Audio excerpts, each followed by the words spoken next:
Let's go to Ozzy, who's actually a Man United fan, but wants to talk about Mohamed Salah. Ozzy, good evening. Hiya, Jamie. Hello, Jason. How are you doing? Hey, Ozzy. Yeah, we're great. Good, I just wanted to say before I start on Salah, it's not easy taking over from Goldstein, and you've been doing a great job ever since, Jamie. So thanks, Ozzy. I appreciate that. Listen, See, don't say nice things about that to Cundy, do you? See, Cundy's... No, I don't. All I get is getting slaughtered about my face. Cundy, I've called Cundy several times. I've told him how much I love him. He's how much you hate his face.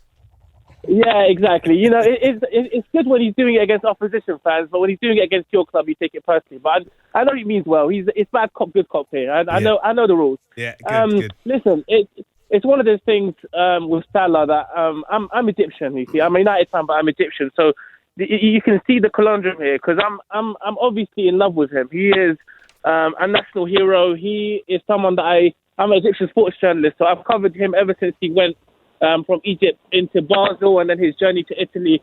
His development ever since has been phenomenal. Yeah. When he was at Basel, he was just a speed merchant. He was basically your Theo Walcott, your Aaron Lennon.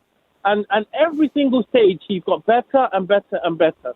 And my problem is with English media is if this was Harry Kane or if this was anyone else, Aguero, Thierry Henry, we'd be talking about him as the best in Premier League history. Problem is because he is unfashionable, because he is Egyptian, because he comes from a small nation, and because he doesn't have the opportunity like your Mbappes, like your Neymar, to play on an international level where you have a chance to win a World Cup or a major competition, he's never been taken seriously. This is a guy who has finished right at the top of the goal scoring chart every single season in the Premier League. His dedication, his hard work, his charity.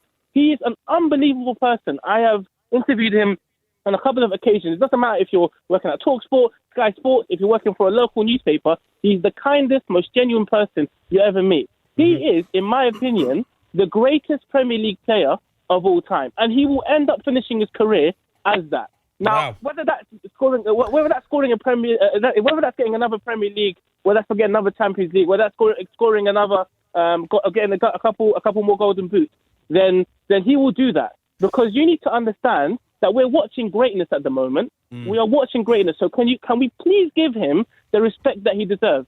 Just consider it for a second. This is someone. If you put all of his accomplishments in an A4 sheet of paper, it won't be enough, Jamie. It won't be enough. I think you're one of the very few people, or the very first people in English media to give him credit as a Premier League great. Mm-hmm. And I know some of your takes sometimes they're annoying, Jamie. I'll be honest with you. But when it comes to this one, you're 100% spot on. Mohamed Salah is the greatest Premier League player of all time, and he'll finish like that. Full stop. All right. Thanks, Ozzy. Thanks, you know I think he's brilliant. I absolutely love him. And I think when he ends up leaving the Premier League or retiring, however, what he does, I think that's when he'll get more of the appreciation. I tell you what, I think Ozzy makes a really interesting point about him being Egyptian. Because it feels a little bit like the George Best syndrome, where he played for Northern Ireland, yet Northern Ireland were never ever going to win a major tournament. Yeah, they just simply weren't. Yet he was regarded as one of the best in the world.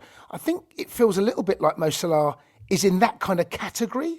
Do you know? I think there is an element. If he was French or German, I think Ozzy's onto something there. Whether he's going to be the greatest Premier League player of all time, but then that comes down. That's subjective. So you can have that debate. But right now, he's the best, the most influential, best player in the league, and he's doing it with aplomb, and he's doing it every single